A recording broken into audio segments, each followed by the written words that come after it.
Hello everyone. आज हम और प्रैक्टिस करेंगे थोड़ी सी परमुटेशन कॉम्बिनेशन की, जो कि हम क्वेश्चनों को और अच्छे से कर पाएँ, है ना। प्रैक्टिस जितनी अच्छी होगी उतने ही हम अच्छे से क्वेश्चन कर पाएंगे। तो चलिए स्टार्ट करते हैं। इन एक chess tournament 4 matches were played, how their result can be declared. एक चेस टूर्नामेंट में 4 मैच खेले गए, उनके परिणाम कितने तरह से घोषित किए जा सकते हैं। देखिए ये क्वेश्चन बिल्कुल पिछले वाले क्वेश्चन की तरह ही है, ठीक है। तो लेकिन मैंने इसे इसलिए लिया है क्योंकि एक मैच और एक जो पिछला वाला क्वेश्चन था उसमें 2 कंडीशन थी, लेकिन मैच में 3 कंडीशन होती हैं, विन की, लॉस की और ड्रॉ की, राइट। तो उसमें ड्रॉ भी हो सकता है, ये तीसरा केस भी आता है। तो 3 कंडीशन लेंगे हम इसमें, ठीक है। 3 कंडीशन लेंगे। तो देखिए एक विन की हो गई, एक लॉस की हो गई और एक ड्रॉ की हो गई, ठीक है। तो ये 3 कंडीशन होगी, तो 3 की पावर 4 आएगा आंसर, क्योंकि 4 मैचेस हैं तो 3 की पावर 4 इक्वल टू 81 आएगा। 3 की पावर 4 की जो 3 की पावर 4 का जो जब आप इसे सॉल्व करोगे तो 81 आंसर आएगा, ठीक है।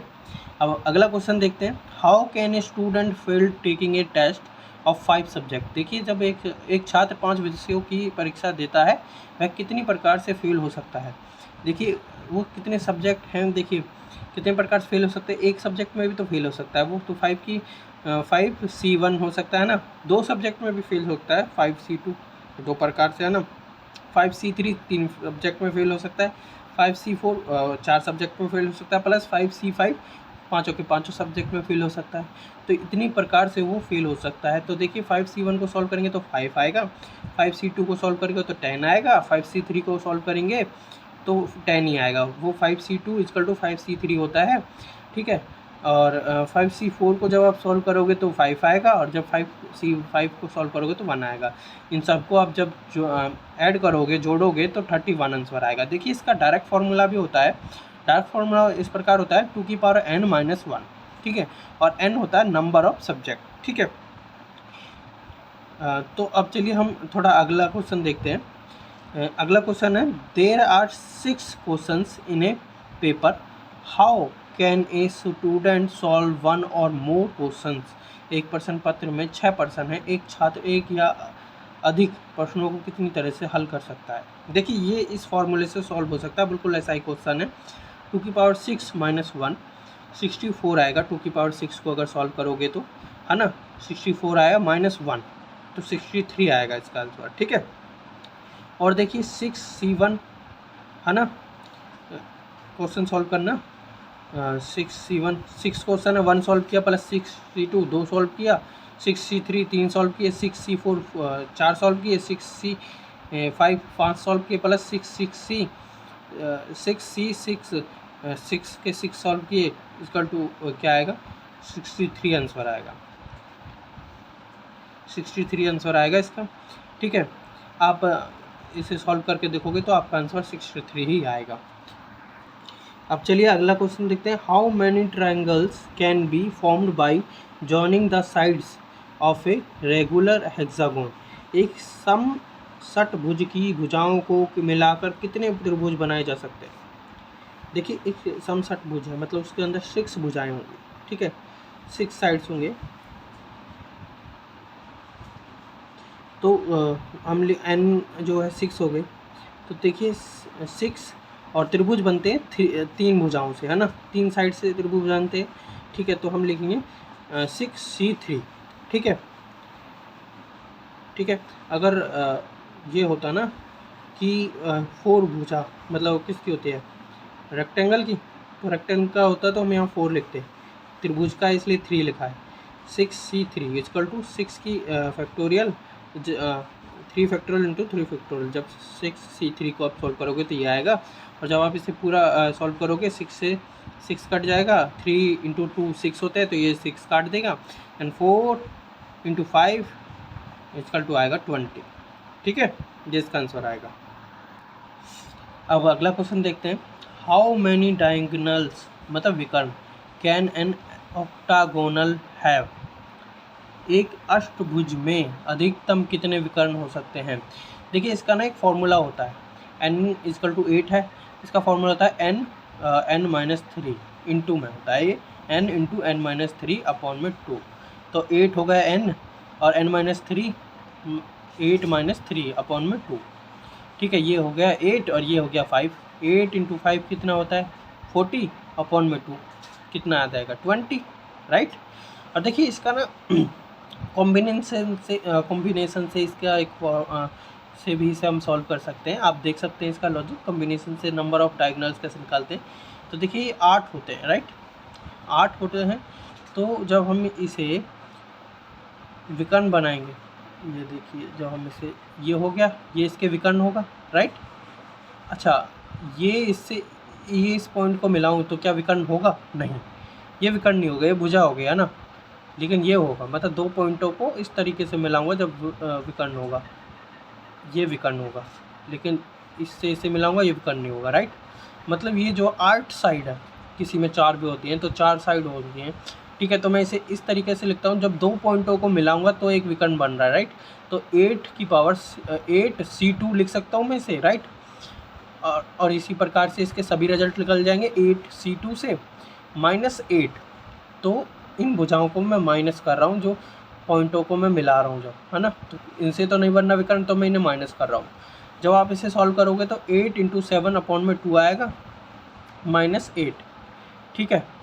तो 8 इंटू 7 अपॉन में 2 आएगा 28 हो जाएगा इसका, और -8 तो 20 इसका आंसर आएगा। आप इस तरीके से भी इसे सॉल्व कर सकते हैं, इससे आपका लॉजिक अच्छे से याद रहेगा आपको। अब अगला क्वेश्चन देखते हैं। अगला क्वेश्चन है, how many rectangular parts can be formed by 6 vertical lines और एंड 5 हॉरिजॉन्टल लाइन्स। देखिए एंड लिखा है, मतलब मल्टीप्लाई वाला आएगा।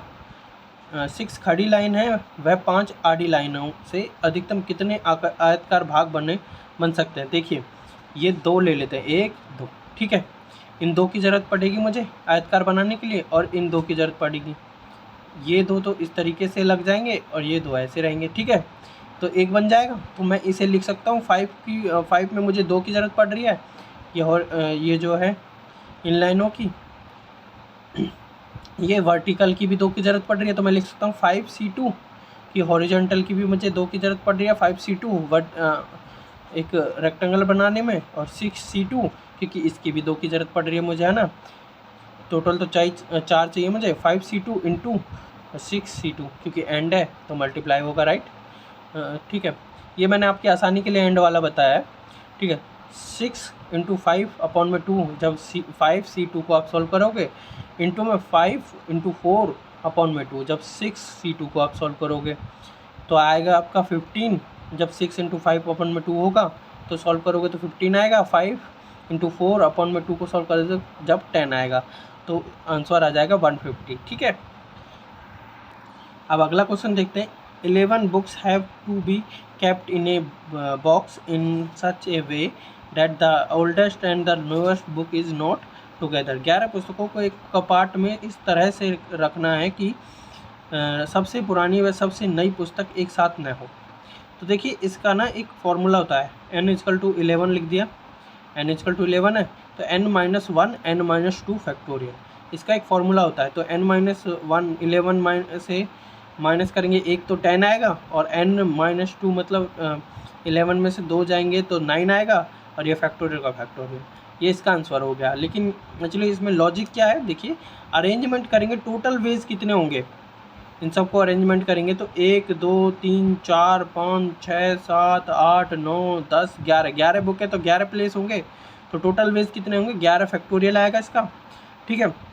और हमें निकालना है क्या, एक साथ ना हो, तो एक साथ हो का निकाल लेंगे पहले, ओल्डेस्ट एंड न्यू एक साथ हो, ठीक है। ये कितना होगा, अब ओल्डेस्ट एंड न्यू को मैंने एक साथ मान लिया तो कितने हो गए, 1 यूनिट मान लिया इसे मैंने, और बाकी सब जितने भी हैं ये कितने होगा, 1 2 3 4 5 6 7 8 और 9, ये 9 हो गए, 9 unit plus 1 unit 10 unit, 10 factorial लिख लिया, इंटू में 2 ओल्डेस्ट यहाँ पे भी आ सकती है, न्यूएस्ट यहाँ पे भी आ सकती है, न्यूएस्ट यहाँ आ सकती है, ओल्डेस्ट यहाँ आ सकती है, तो रिप्लेस हो सकते हैं, तो 2 फैक्टोरियल यहाँ लिख दिया मैंने, ठीक है। ये हो गया, और टोटल वेज 11 फैक्टोरियल, तो मैं एक साथ न हो के लिए क्या कर सकता हूँ, टोटल में से माइनस कर सकता हूँ जो एक साथ हो वाले, है ना, तो एक साथ ना हो वाले आ जाएंगे, तो 11 factorial minus 10 factorial into 2 factorial. और देखिए इसमें से ये फॉर्मूला कैसे निकला है, ये भी सॉल्व हो जाएगा इससे।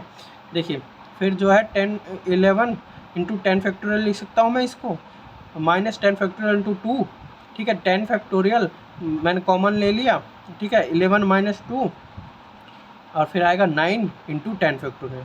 इस तरीके से ये फॉर्मूला निकला है और आप इस तरीके से इसे सॉल्व भी कर सकते हैं। तो आपका आंसर बिल्कुल सही आएगा, गलत नहीं आएगा। तो अब हम अगला क्वेश्चन देखते हैं। In an examination there are 3 multiple choice questions and each question has 4 choice. The number of ways in which a student can fail to get all answers correct is. एक परीक्षा में 3 बहुविकल्पीय प्रश्न होते हैं और प्रत्येक प्रश्न में 4 विकल्प होते हैं। उन तरीकों की संख्या जिसमें एक छात्र सभी उत्तरों को सही करने में विफल हो जाता है, हो सकता है, हो जाता है ना। तो देखिए 3 बहुविकल्पीय प्रश्न है तो 3 प्लेस आएंगे, 1 2 3 प्लेस, ठीक है। 4 उसके ऑप्शन है तो 4 यहाँ लिखा मैंने, इंटू 4 यहाँ लिखा मैंने, इंटू 4 यहाँ लिखा, ठीक है।